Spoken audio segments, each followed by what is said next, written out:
All right, Race Wiley, we here with another video. Trying to stay kind of consistent. Hopefully 1 or 2 a week, but we here. Yeah. If you don't follow me, Instagram at Race Wiley RHACEWYLEE. And it's the same thing. That's my SoundCloud with a space in between. Spotify, Apple Music, all that. So go tap in. But today, I wanted to touch on just some thoughts that I've been having with my own music recently, based off conversations that I've had this week. So yeah, since I got in at Tree Sound, I'm showing a couple people my music and whatnot. Just why not? We all talking about shit, that type of deal. We all showing beats and whatever. So people have been telling me like, well, let me first start off with this. I guess a good way to put it is that the music that I like as far as rap, outside of the Mobb Deeps and the Kanyes and that type of, right, even though those are two very different things, but you feel me? Outside of those, like the Destroy Lonelys and like Uno the Activist, Lil Candy Paint, Doo-Wop Kane, like those type of artists, very, very one of one inside their own box, which is outside of the box. And like, I was thinking like, what catches my ear about that? And I was like, it's not just the difference aspect of it, which obviously plays a huge part, but it's also like, it's the earworm part of it, like the catchiness of it.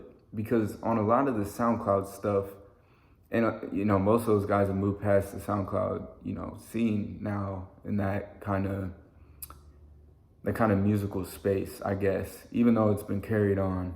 You guys get the gist of what I'm saying.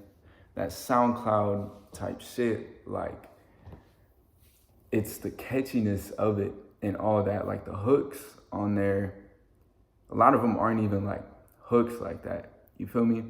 Like, it'll be like just a 4 at the beginning and the end, and it's like a 1.5 minute long song type shit. And I'm like, of course, that's why I done played this shit like 50 times this year. You know what I'm saying? So it'd be shit like that. And I'm like, I always thought that I was making more catchy shit. But I guess, I do a lot of self-reflection on this shit.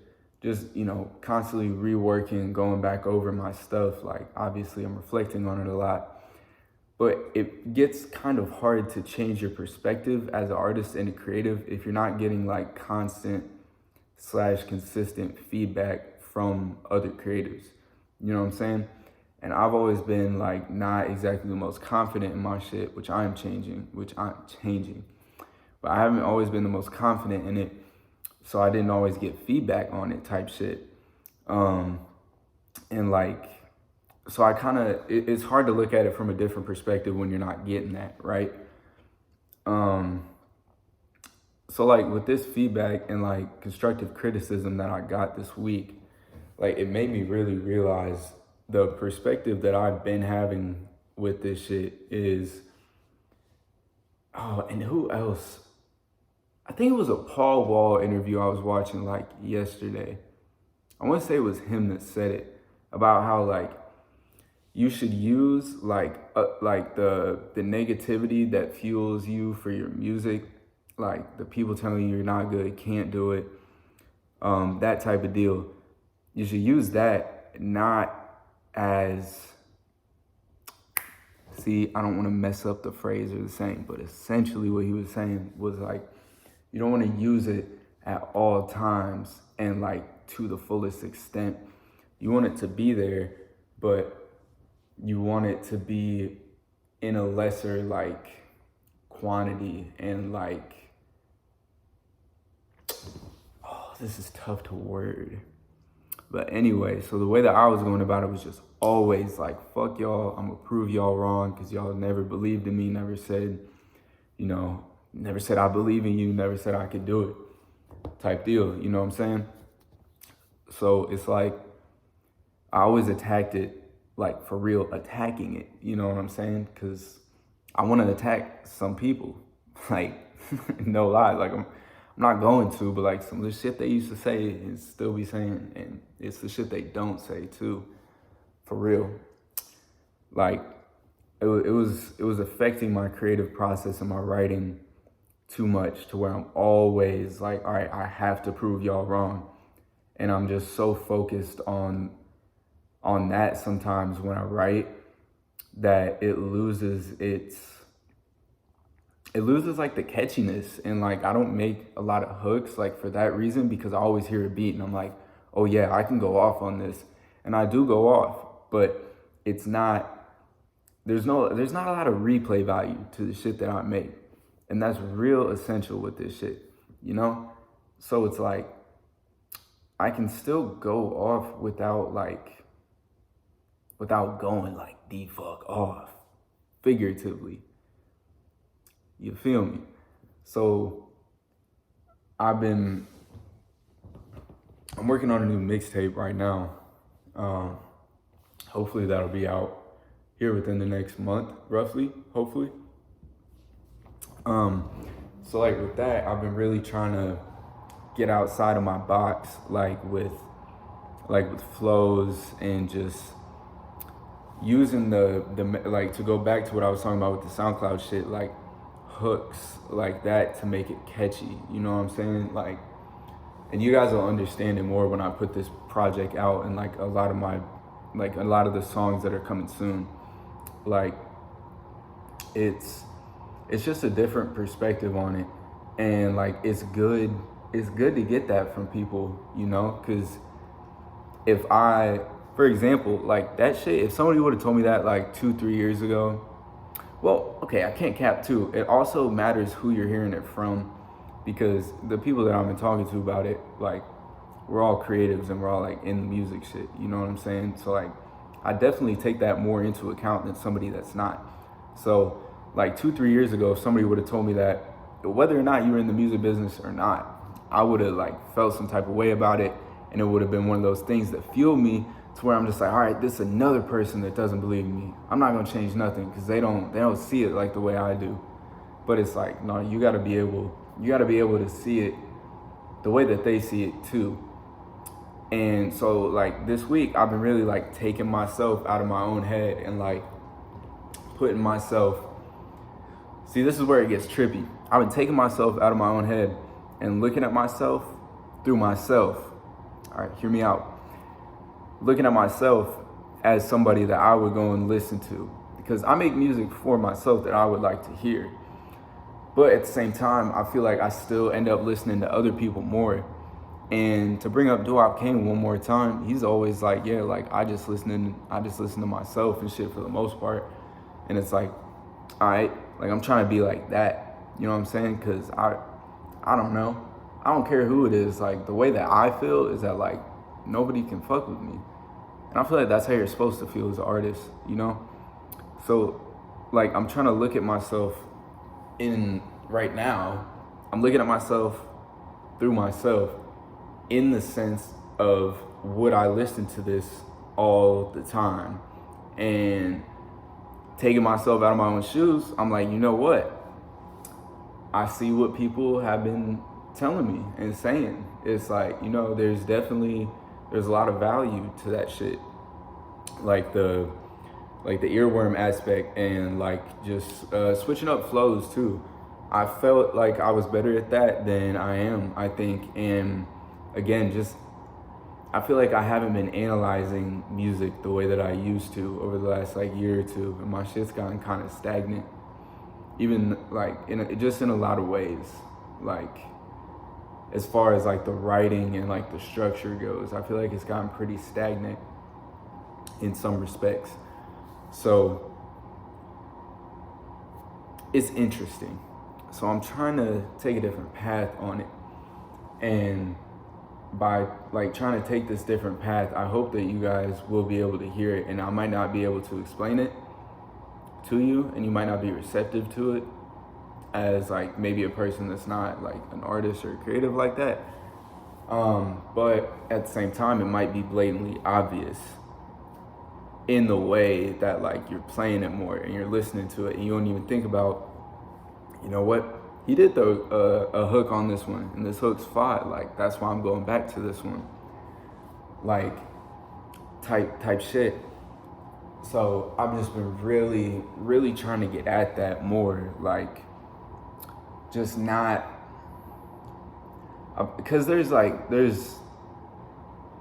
good self like obsession with this shit, and then there's definitely too much to where it's just bad, and it weakens like your progress. It like halts it. You know what I'm saying? Like, so with self obsession, I feel like you have to draw your limits with it, and you also have to not get lost in the obsession to where you forget why you should be and why you are obsessed with it yourself and your art in the first place.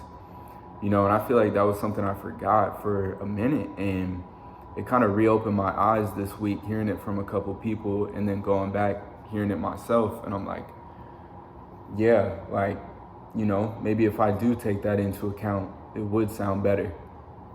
Maybe, you know, maybe I'd have more emotion by now. Maybe I'd have more plays by now. Whatever the case is, like, I know I can be doing more, and I know I'm deserving of more, and I know that I'm willing to do what it takes to get more, and I should have more, and that's how I feel. So I'm like, I need to keep up with this and just keep being receptive in the correct way, like changing my mindset on it, because I'm a stubborn person in general, and it's real easy as a creative speaking to non-creatives and even other creatives about your art, and they say something that you don't like or you disagree with, and you just immediately brush it off, go over it. They were wrong. Okay, I'm still me. Fuck that. Right? It's real easy to do that, and I'm stubborn in real life. Like I said, it's easy to be stubborn when it comes to that stuff. So that's like the wrong way to respond to it. The correct way is to hear it. You don't gotta be in, because I'm not even gonna front.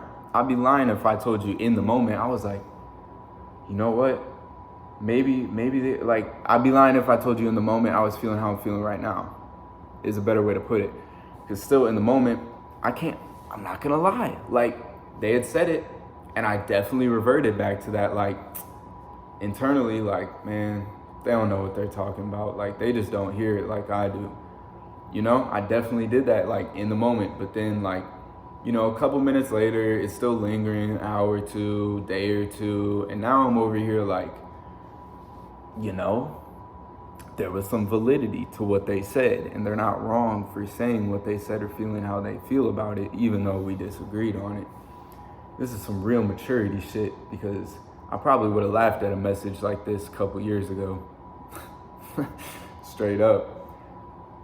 So it's an interesting journey, but I'm just real excited to keep getting this music out. Put out 4 songs this month. It's about to be September. Hopefully, not hopefully, we're gonna get a mixtape out and like 2 singles, and some of it is going to be on streaming services. I'll say that again for the people in the back. Some of it is going to be on streaming services. So be fucking ready. I don't know. Same time with that shit, I'm trying to blow up on SoundCloud first. No cap. And I need to run up my money so I can start buying exclusives and everything. Anyway. So I'm trying to stay consistent with this shit. Keep evolving my sound. Keep growing as an engineer. You know, keep learning. You know, that's the key with this, like, music. Like, no matter which side of the glass you're on, what level you are at the label. Well, all right, let me not get into that. That's a valid example too. It's like you can't like stop learning. Like, you have to constantly be a student, and that was something that they drilled into us at Crass. maybe not even drilled into us, just something that I still remember myself, like them saying like multiple times at least. I heard it from a couple different people. You always got to stay a student with this shit, because you know it's always changing. There's always more to know. There's different perspectives from everybody. Like, you're never gonna hear what everybody thinks about one thing, much less what everybody thinks about everything. So, you know, you gotta just stay with it and keep listening. You know, that's the key. The irony of this whole message right here is that I'm making music and I wasn't listening. Ain't that some shit? All right, Race Wiley. I'll catch y'all on the next one, I guess. See y'all next time.